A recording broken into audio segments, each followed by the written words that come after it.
This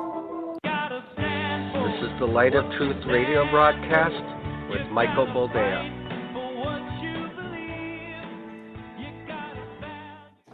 All right, welcome to the program and thank you for joining us. This is the Light of Truth radio broadcast. I am your ever humble host, Michael Boldea, and we are recording from the office. Made it back home safe and sound. The last leg of our trip was a little interesting. The plane turned around about an hour and change into the flight to Chicago because one of the crew members had a medical episode. So they turned us back around. They dumped all the fuel, and we got in quite a few hours late. So I'm glad we recorded a program for last week because I was debating whether I'd make it on time to do at least a live. I wouldn't have made it on time. So it all worked out. Don't know what happened to the crew member. Ambulance was there. They carried him off. So I think the body bag was an indicator, but I'm not going to speculate. But we did make it back home. We're trying to get back into the swing of things. The kids are doing okay with the jet lag. My wife is very stern when it comes to bedtimes and whatnot. So that really helps when you're returning from a long trip. But thank you all for your prayers. Thank you for the kind words. We made it back. So we're getting back into the swing of things ever so slowly. The kids start school in a couple of weeks. And pretty soon, another year will have come and gone without a mushroom cloud, which is a plus. I think anytime we can wake up in the morning and see the sun shining and the birds chirping and things being as normal as they could be during these last days, it's a reason to be thankful and grateful to God. That having been said, I've been trying to catch up on what's been going on stateside since I got back. Apparently all the hubbub currently is that they're trying to clean up DC. Federal troops or I guess National Guard are going to be going in and trying to make it less dangerous to walk the streets. And I've seen some of the Facebook posts, and I think it's an overreaction because it's always, look, every time anything happens, there's always that segment of people that are going to jump to the worst possible conclusion that there is. They're going to make correlations where there aren't any correlations. And the one that I saw that I think is just ludicrous is the one that has been circulating for quite some time, that a pastor that was eventually, I think killed by the Nazis, said first they came for the Jews and we said nothing. They're not coming for the Italians. They're not coming for the Scots. They're not coming for the French. They're coming for people that are mentally ill, for people that are committing violent crimes, and even those that would really like to say it's not the case have to admit that Washington, D.C. is no longer safe. And I think that as a citizen of these United States, as a tax-paying citizen of these United States, the lowest bar that there needs to be is that if my kid goes to the bus stop in the morning to go to school, the chances are better than 50-50 that they're going to make it safe onto the bus. I'm sorry, that's just the reality of it. I've got two kids. If I lived in a major city where I was uncertain as to whether they'd make it back home safe when they went to school, I'd have something to say about that, because it's the lowest bar that you can set for any civilized nation. While we were on this trip, we traveled to quite a few places, and there was not one instance, even though some of the neighborhoods were shady, even though some of the neighborhoods were less than clean, even though there were a few homeless people here and there was not one instance where I felt unsafe or where I thought we shouldn't be here because my kids are in danger. Well, given all of the reporting that's come in, Washington, D.C. has become that kind of place where people are no longer feeling as though they're safe walking down their sidewalks. They're no longer feeling that they're safe, going from their home to the grocery store and back. So the idea that, oh, this is it, we need to just breathe a little bit, walk it back a little bit, because they're not coming for a specific people. They're not coming for a specific race. They're not coming for a specific nation. Stop. When we make these sort of correlations, we sort of undermine our own point. They're not going to come for the Christians next. All right. This, if anything, the previous administration was more willing to prosecute believers for things that they believed or thought than actual violent criminals. So let's just take a breather, take a step back, because everything's getting heated, and I think to a certain extent, this pitting people against each other, this constant influx of, ooh, did you see? That's it.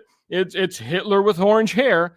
It's having the desired effect, because when everybody is on pins and needles, when everybody thinks that they're waiting for the next shoe to drop, I don't think they start to analyze and rationalize what's really going on in their nation, in their neighborhoods, in their cities, etc. It becomes an emotional reaction rather than a reasonable and logical reaction.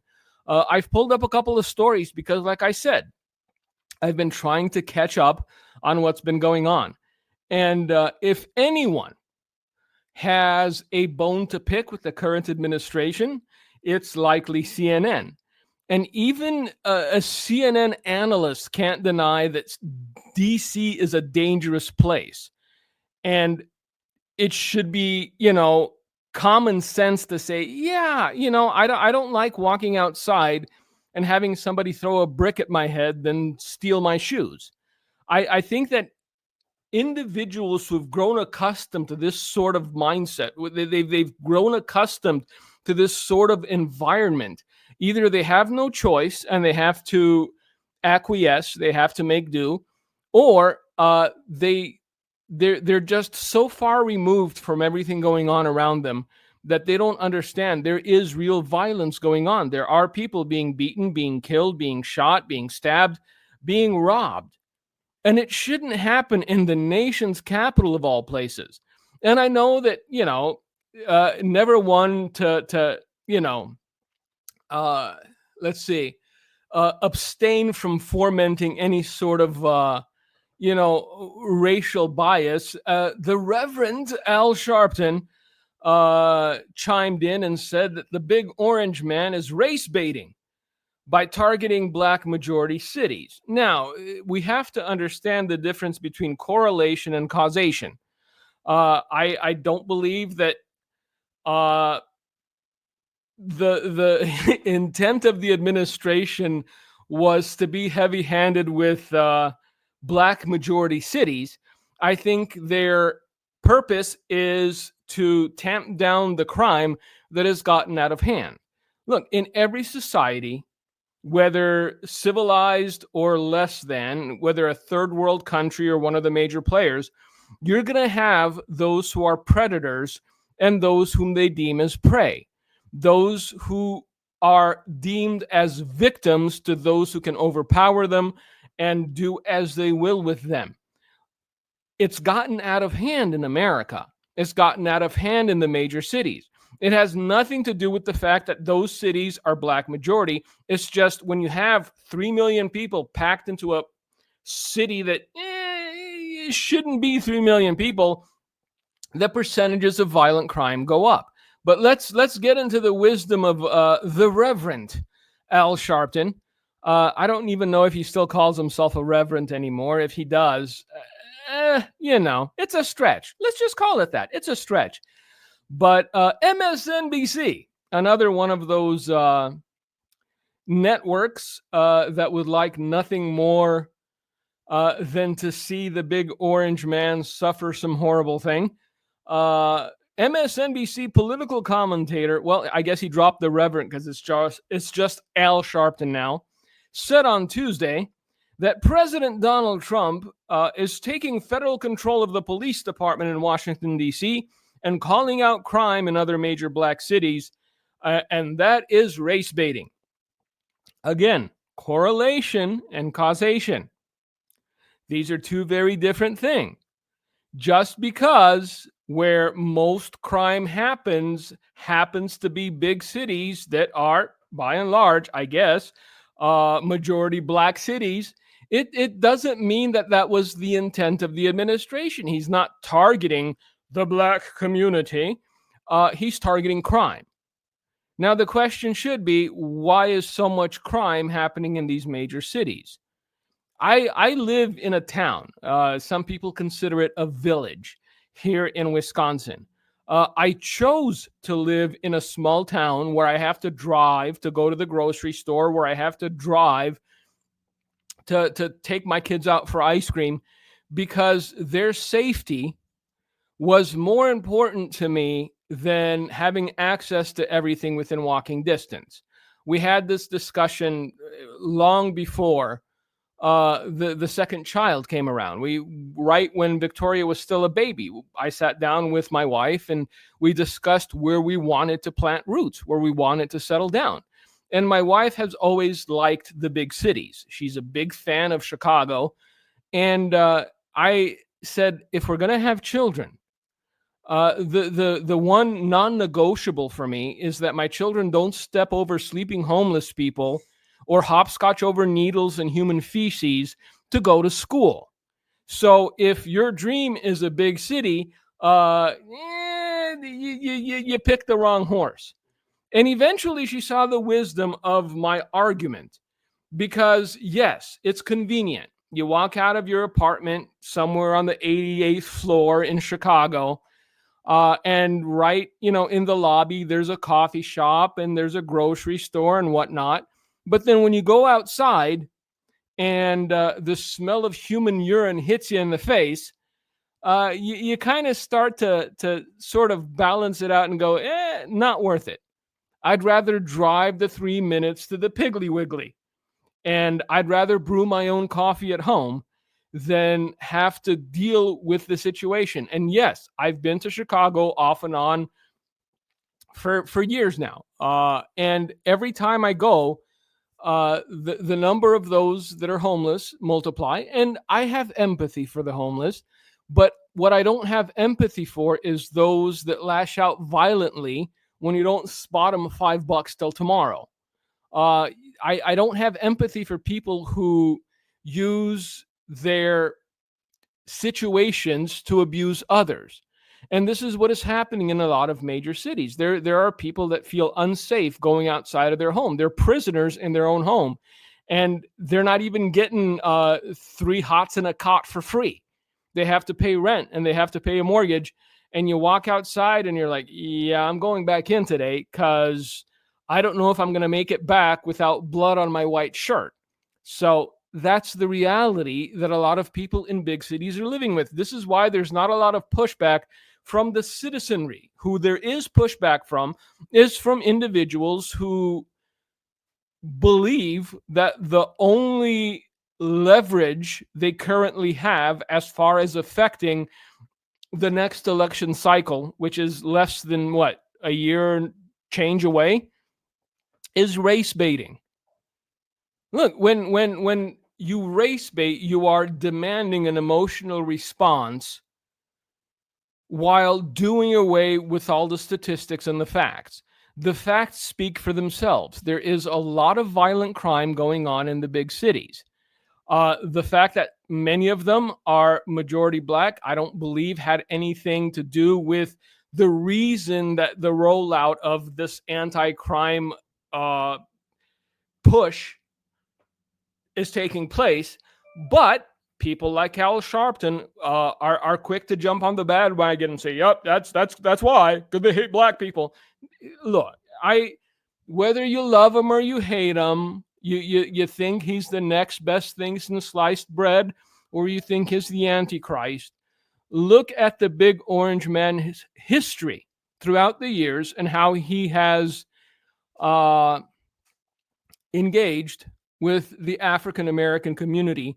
And you'll see that hate for the African American community is not present anywhere. One of the biggest things that he was praised for during the last administration was grants to black-only colleges, things like that. And there are things that he's done throughout his life, long before he got into politics, where if you do a deep dive and you realize that he was empathetic to the point of paying somebody's mortgage, of paying for their rent, allowing them to stay in his hotels. He's not racist. If he were, I go, okay, I've got no bone to pick here. People think I'm a gypsy. In Romania, I almost got kicked out of a store because I walked in a pair of shorts and a dirty shirt, and I wanted to buy some water. And the lady looks up and goes, no gypsies allowed. I'm not a gypsy, but if you don't want my money, that's fine. I'll go next door. So let's just take a step back. Let's take a breather and realize that there are people living in major cities, in big cities, that feel unsafe in their own neighborhoods, that feel unsafe at the local grocery store. And that should not be, especially for a nation like America that deems itself the greatest nation in the world. But like I said, Al Sharpton, no longer Reverend, I guess, is quick to jump on it. Sharpton said, the data says that crime and violent crime has gone down in Washington. That is not true. Most people aren't reporting crimes because they're not being prosecuted. Nobody's reporting break-ins into their cars. Nobody's reporting getting punched in the face. The only people that are people that are visitors, are people that are coming to see the great DC and getting, a brick to the side of their head and thinking to themselves that, well, law and order must have its say. They report it. But here we go. Look, if the average DC resident is telling you that crime is surging, if the average DC resident is telling you that they're feeling less safe today than they were 5 years ago, then you have to question the statistics. I know. We remember the jobs reports for the last, 2 cycles? Everybody was going, yeah, the Fed was right, until they got revised. Statistics and reports get revised all the time. That having been said, everyone that was hoping and praying for a interest rate cut, I think just got some cold water thrown upon their heads, because even though the CPI report came out a few days ago, the PPI report came out this morning, and it does not bode well. Because even though, like I said, there's the numbers that the specialists are putting out, then there's the real world people that go to the store every day and see that everything is rising incrementally week after week. So I was asked by a friend, like the day after I got home, do you really think the economy is getting better? I said, no, it's not getting better. But what about their reports? Their reports are bupkis. Because until the average citizen and until middle America says in a consensus that things are getting better, they're not. Yes, the price of eggs went down, but the producer price index rose by more than 0.9% last month, which is the biggest increase since June of 2022.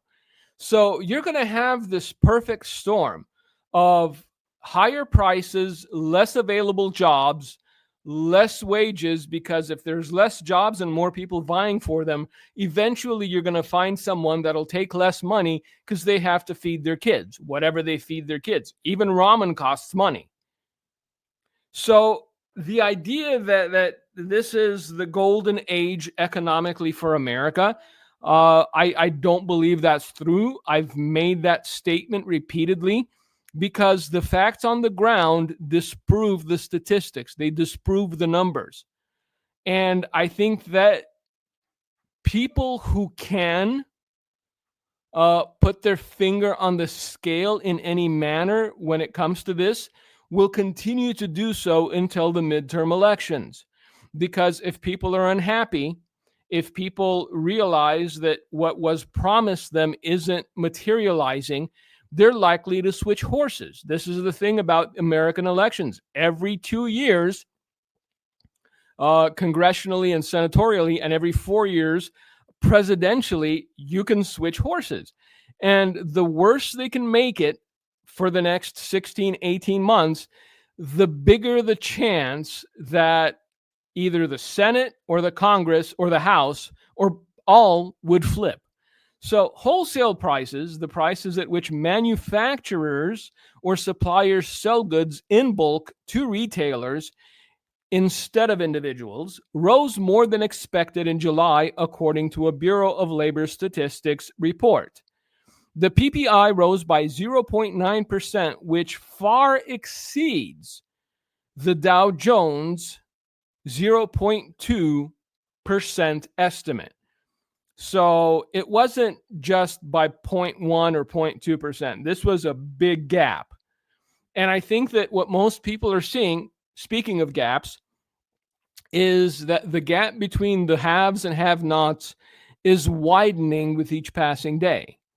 People that were comfortably middle class are now scraping by, and people that were filthy rich have gotten even richer over the last 5-6 years.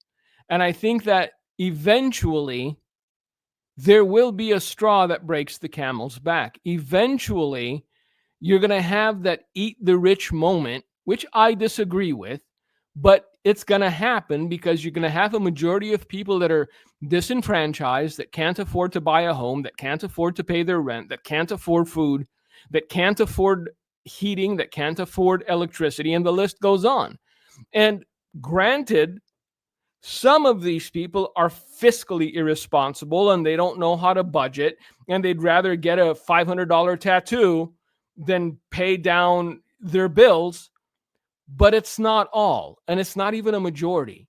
I think even people who are really good at budgeting, even people who are really good at stretching their money, are seeing that at some point it becomes impossible. There's only so far you can stretch $10.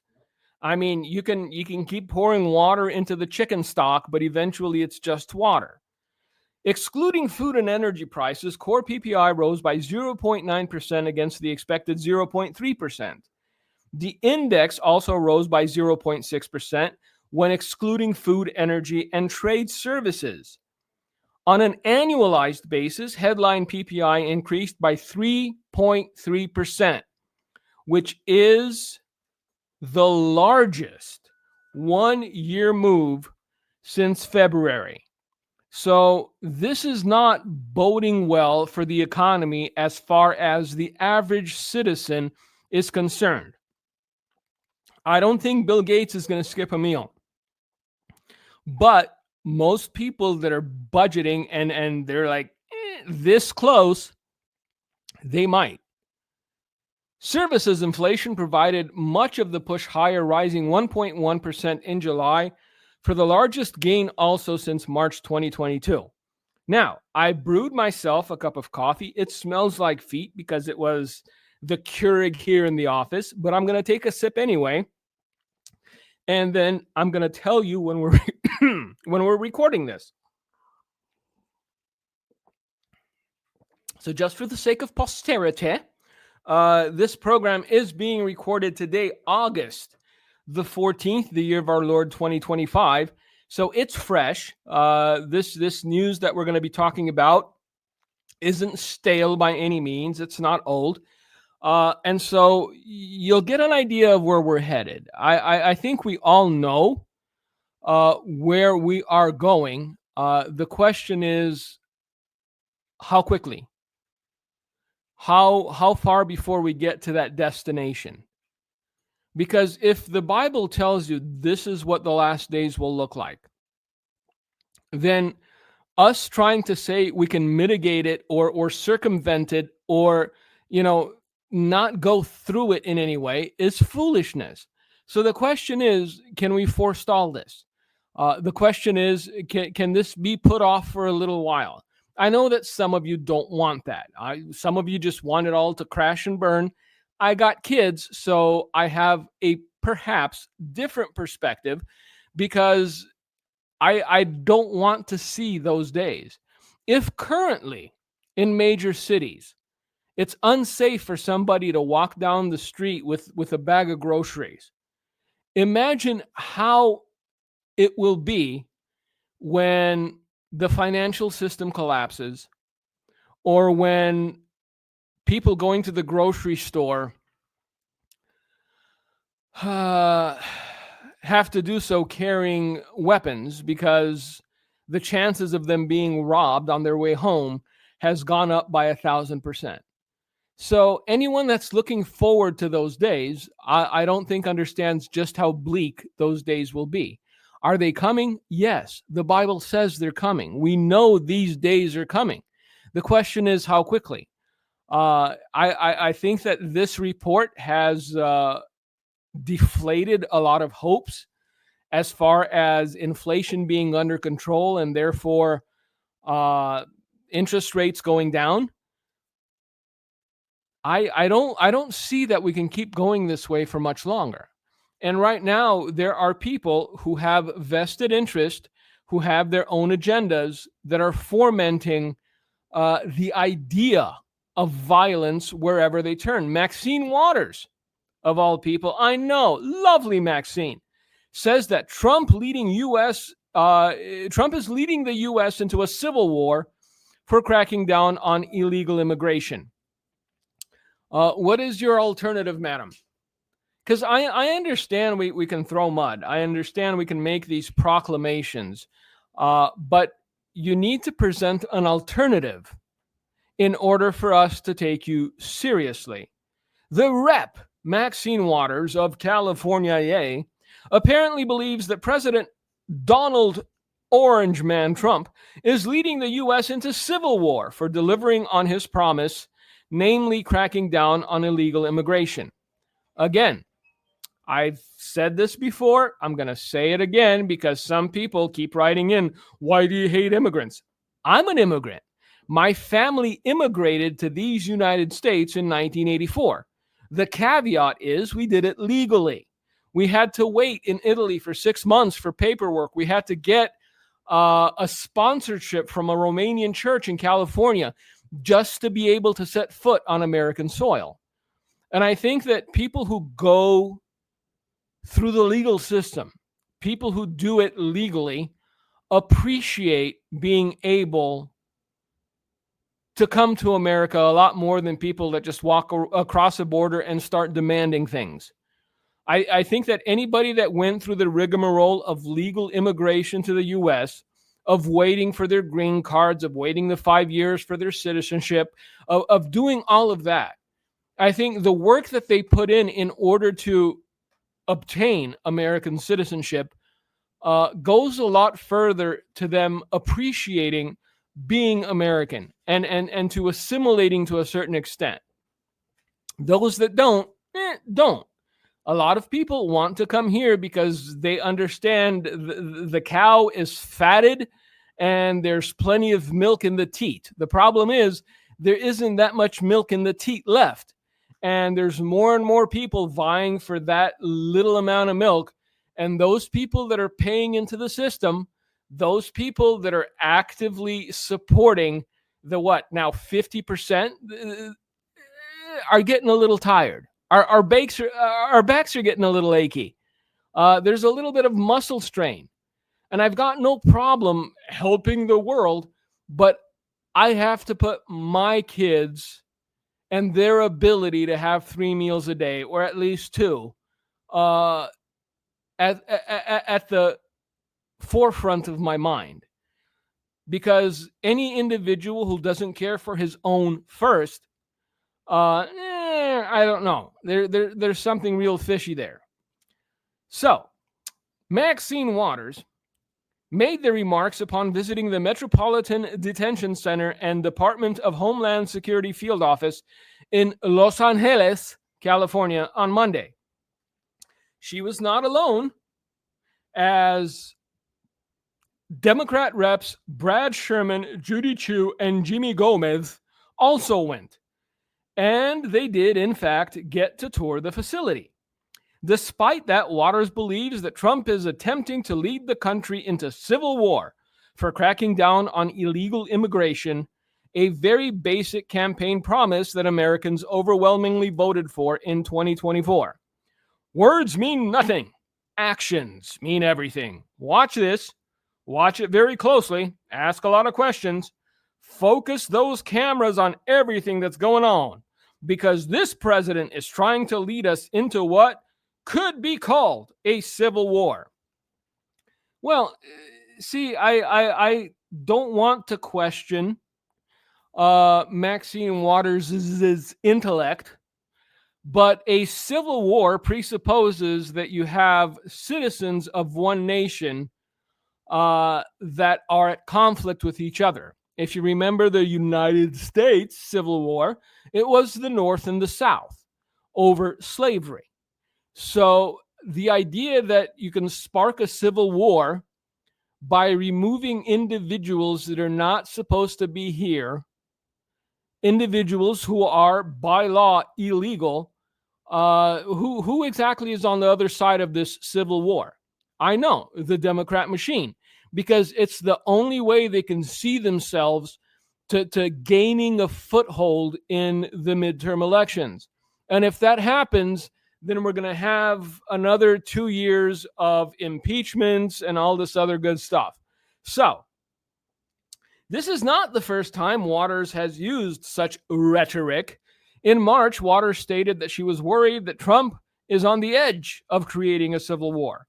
He alluded to it more than once. He alluded to the fact that if he did not get reelected, there could be a civil war, Waters said at the time. Look, when civil unrest begins in America, it's not going to be based on ethnicity.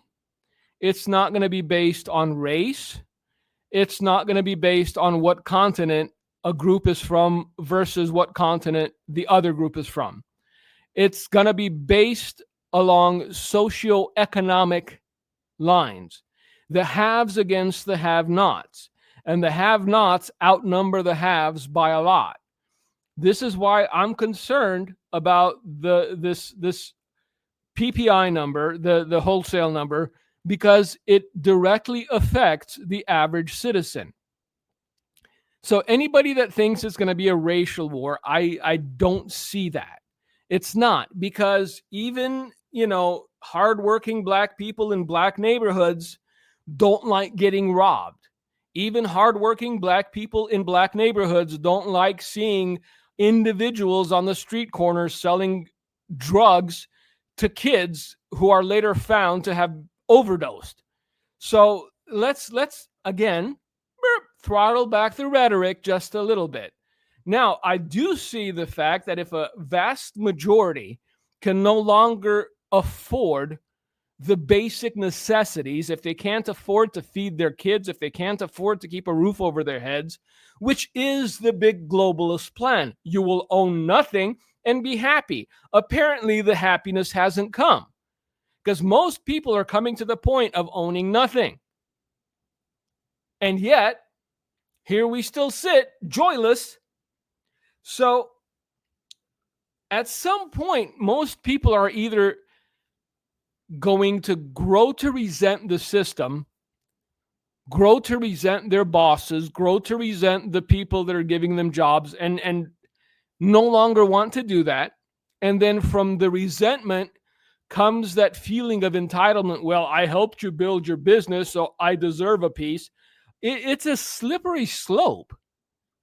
And this is what a lot of people aren't seeing, that we need to acknowledge, because it's happening in real time.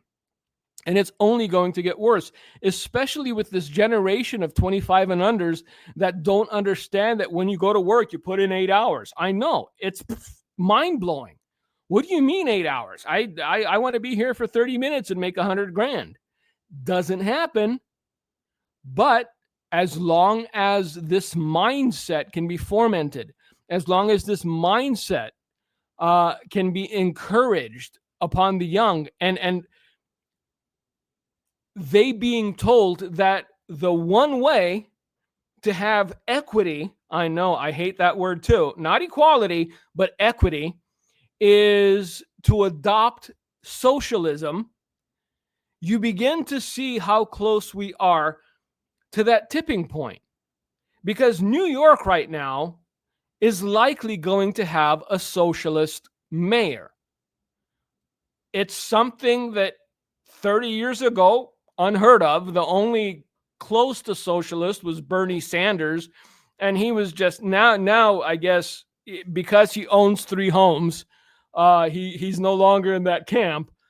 But if this guy ends up winning the mayoral race in New York, and he's up now by 9 points the last time I heard, it should be an alarm bell for every single individual that understands just how toxic, caustic, destructive communism is. I'm not going to call it socialism because there's no such thing. It's communism. And that once communism is ushered in, that's when you begin to see the persecution so many think is already on the horizon.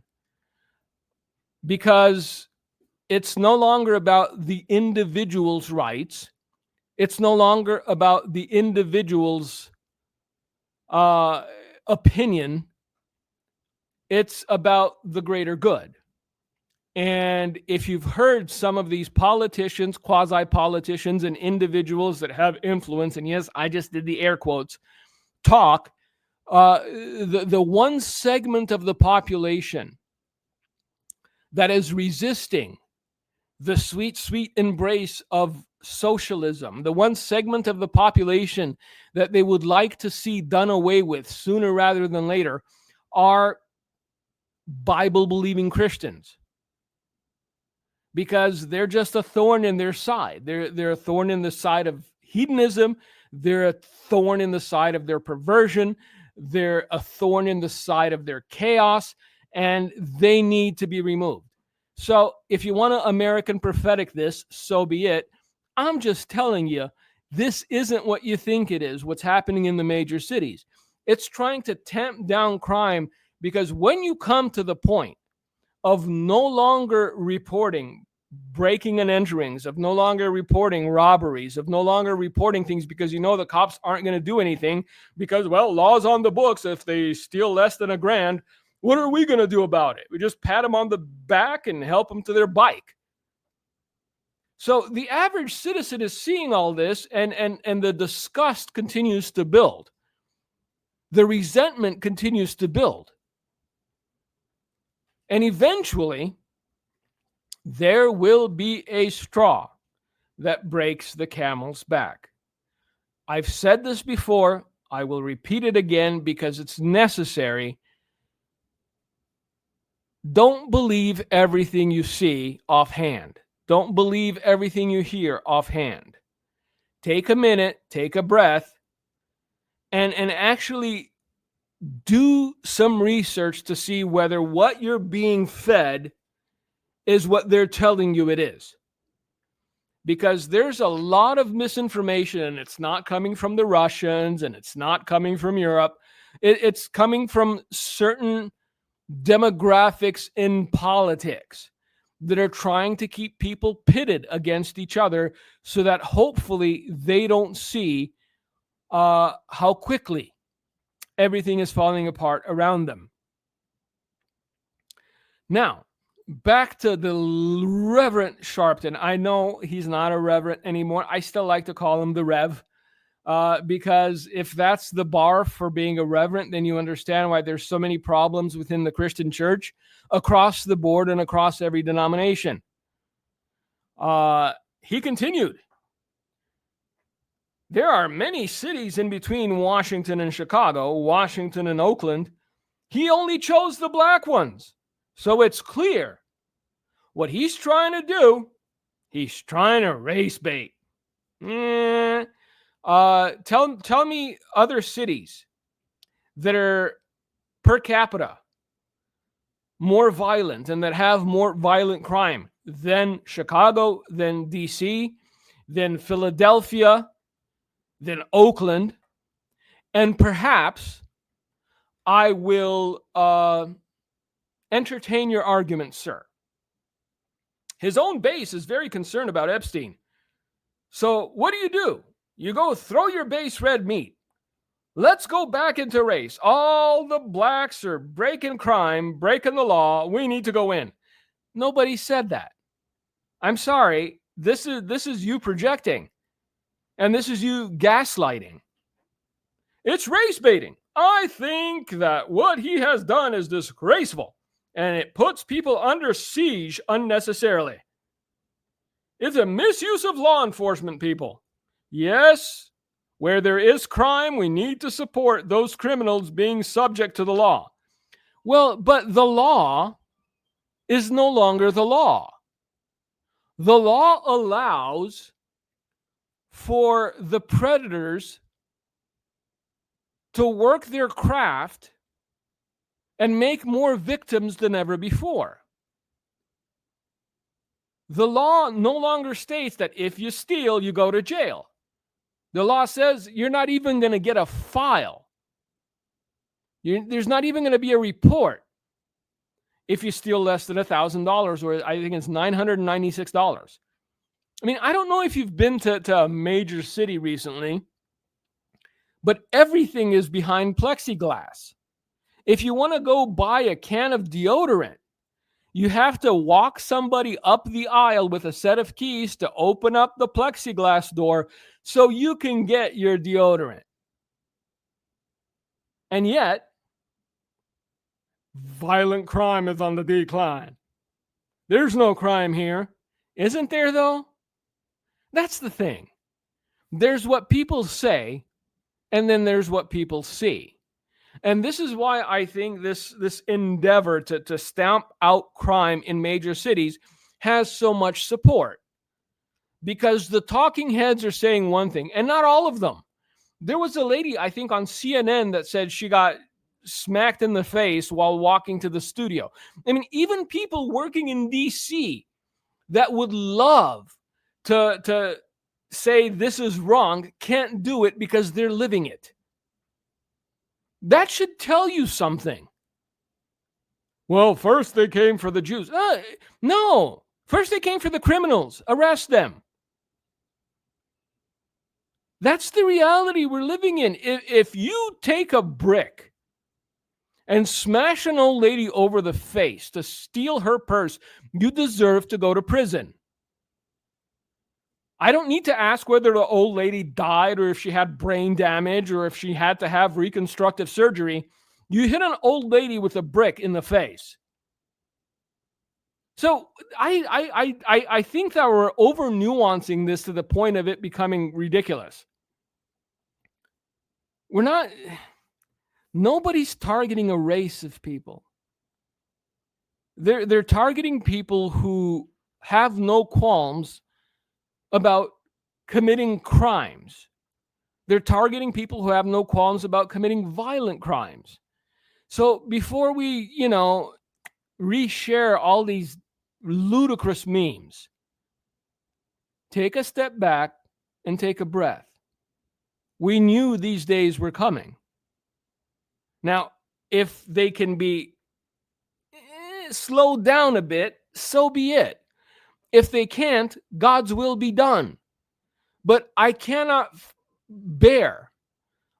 bring myself to cheer on criminality because it'll usher in the last days quicker. Real people are hurting. Real people are suffering. Real people are getting robbed and beaten and stabbed and shot. Well, that's good because that means that the system will fall apart faster. Theologically speaking, I don't know if that's really the love of Jesus. Let's just put it that way. Now, back to this guy, because I think that he rather would have gotten stabbed in the face than admitted to this because of who he works for. But on Wednesday's broadcast of CNN Newsnight, senior legal analyst Eli Honig stated that it is dangerous in Washington, D.C. Even if the crime rate statistics are improving, you cannot deny that. And a common police tactic is to surge resources, something that is usually applauded across the board, both politically and with the average citizen. Honig said, I've worked extensively with police and I don't have a problem tactically with what the big orange man is doing here. It doesn't have to be the most dangerous place on earth. Something can be improving, but still really bad. If your house is on fire and then a third of the fire goes out, it's less bad, but it could still be an emergency. I work in DC. It is dangerous there. You cannot deny that. And a common police tactic is to surge resources. I've been part. We call them task forces. They've applauded across the board, across the political board. I've done it in New Jersey. I've done it in New York. You take the FBI, you team up with the New York PD and what have you, and make a visible presence. Now, is some of it for appearance and show? Yes. Because what does it accomplish? It assures people. It gives people a bit of confidence and security, and it deters people from committing crimes. So it's not going to hurt, and this is a situation that needs to be improved. So if people living in DC are telling you that crime is bad to the point that they feel unsafe, I don't know. Maybe trust people in DC and let this thing play out. If they start coming for, I don't know, the Hare Krishnas or the Catholics or the Pentecostals or the Baptists, I'll be the first one to throw a flag on the play. But if you're targeting violent criminals, if you're targeting people with mental illnesses that have no qualms about beating someone's face in until it's just pulp, let them cook. Let's see where it goes. Because if nothing is done, it only gets worse. That's the reality of the predicament that the big cities are in. It's not as though we've reached an apex and it can't get any worse. Every single day, it gets worse. You've got movie stars getting robbed left and right. Their homes broken into in California. I don't think they're happy about that either. So it's no longer, the lower middle class and the middle class that is experiencing the crime surge. It's everyone across the board. And eventually, I'm sure it'll come to the small towns that, like the one I live in. Because once there's nothing to steal and take, and once there's no more victims that you can take advantage of in your area, in your 2-block radius, the predators tend to go out. What was it? Last year, there was a bank robbery right off the highway where we live. Never heard of before. But because it was, quick access to the highway that led to major cities, they tried.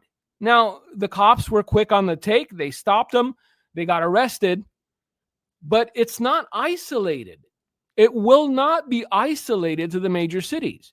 And this is the thing that those that are living in, Iowa, Idaho, Wisconsin, in small communities, don't understand. They're like, well, yeah, leave them alone. They chose to live there. Yeah, but eventually you run out of sneakers to steal there and you migrate. It has nothing to do with race, but it has everything to do with the criminal element that preys on the innocent, that preys on people that if you go, how do I put it? If you're living in the Upper Peninsula and you go visit Washington, D.C. for the first time, if you live in a town that's less than 15,000 people and you know everybody by name and the lady at the diner knows your name and she brings you your favorite breakfast, 2 eggs sunny side up. And you go to DC and you're walking around the Capitol and somebody stabs you in the gut and steals your wallet. You're not prepared for that. But this is what the citizenry of these major cities have learned to live with. They don't like living with it. I think they resent their elected officials for allowing it to get this bad. But they've learned to be cautious. They learned to have situational awareness. They learned not to go outside after 6 p.m. And the question still remains. Is that the kind of country that we want to live in? Personally, no. I want my kids to be safe. I want to know that I can go buy, a gallon of milk and not get robbed for it by the time I get back to my car. That's just my personal opinion. Now, what else is going on? Well, there's apparently a peace summit that is being touted. I think it's going to take place in Alaska somewhere between the Ukraine, Russia, and I guess the big orange man as mediator. Because of what Volodymyr Zelensky has been doing the last few days, which is glad handing with the French and the English. I don't put much weight in it. I think that Volodymyr Zelensky has been given assurances by enough major states in Europe where the pressure that would be brought to bear in order for him to agree to some sort of deal is just not going to be there. I hope I'm wrong. I don't see it because big power players, I know it's one of those tongue twisters, but big power players don't want to see this ending anytime soon. The Ukrainian people no longer have a stomach for it. By a vast majority, they just want to get this done and over with so that no more of their men die, because I can't even say young men. All the young men are dead. Now they're conscripting people in their 60s. So the average citizen doesn't want this to continue. But major European powers do, because it's not their young men they're having to put in a box and put in the ground. And their agenda, their dream, their vision is what the Bible says eventually will come about, which is a one world government led by one individual. So keep that in mind. Look, I pray, I hope that something comes of this. I hope that they reach some sort of agreement. I hope that there's a ceasefire and that war ends.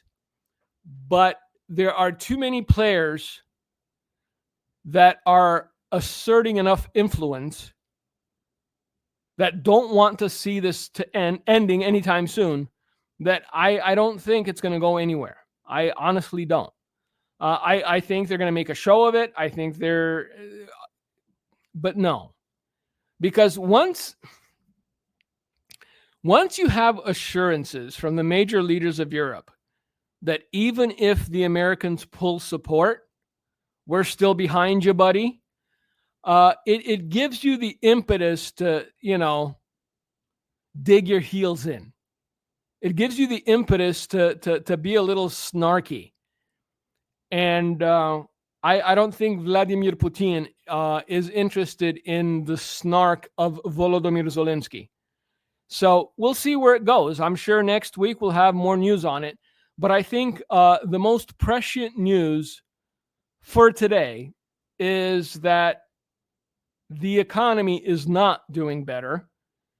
And what they hoped would be a redress and a recourse doesn't seem to be materializing.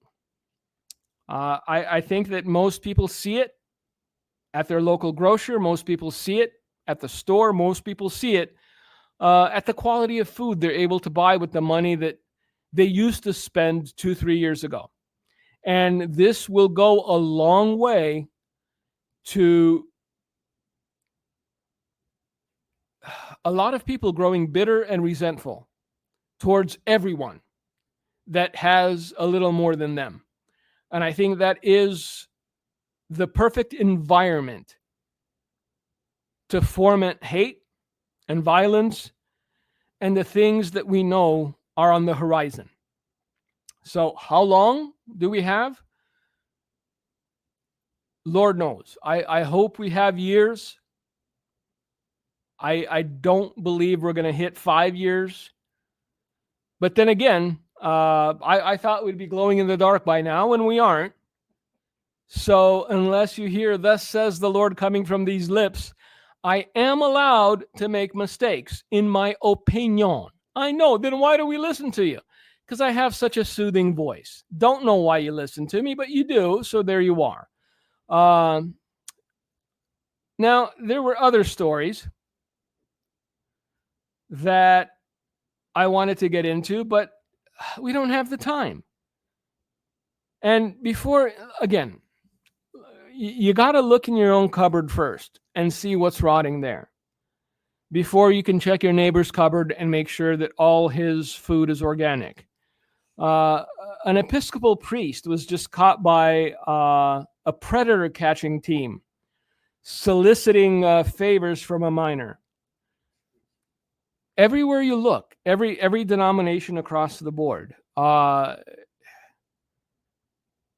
you see that individuals who are high up in their respective denominations are living less than godly lives. And I think if there's one thing I can say to that, because I've been going back and forth with a couple of people and messaging with them, it's don't believe for 1 second that their failures and their sin excuses you. Don't believe for 1 second that just because an Episcopal priest got caught being a pervert, you have license to be less than obedient to the Word of God. We will stand before God as individuals on that day of days.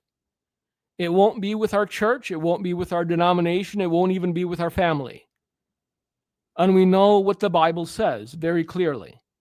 The soul that sins will die. You're not going to be able to use them as an excuse for you. So live your life as though Jesus were returning today. And even though you hear these stories and they break your heart and they give the church a black eye, understand that on that day, it will be you alone and me alone standing before the judgment throne. And with that, thank you guys for listening. I went over time. Gino, I don't know how long you have, but hit it anyway. Hey, I got a good minute. John 9:4, I must work the works of him that sent me while it's day. The night comes when no man can work. And that is a season we're in right now. We have a bit of reform. God spoke it through prophetic word when I was overseas, that he would remove 2 wicked people from the White House, which happened. And this reform, as Mike mentioned, demonizing Trump. Well, I'll be honest with you. I love the fact they have prayer at the Pentagon. I love the fact that God's working, even putting a faith-based office in the White House, and that they are battling the scourge of LGBTQ and transgender wickedness across the land. So it matters who's in leadership in the White House. And you think Trump's a bad guy, I'll be honest with you. I think he's part of the reform. I think God's using him and others, Christians that are in high office, to bring that reform to help our nation have the season and window of reprieve to preach the Lord Jesus. Thank you for listening to The Light of Truth. Thank you for listening to today's broadcast, The Light of Truth, with Michael Boldea. If you would like to order a copy of today's broadcast, please visit our website at handofhelp.com. If you have questions about our ministry, You can email us at handofhelpoffice@aol.com or simply call us at 920-206-9910. God bless you. They are all leaving.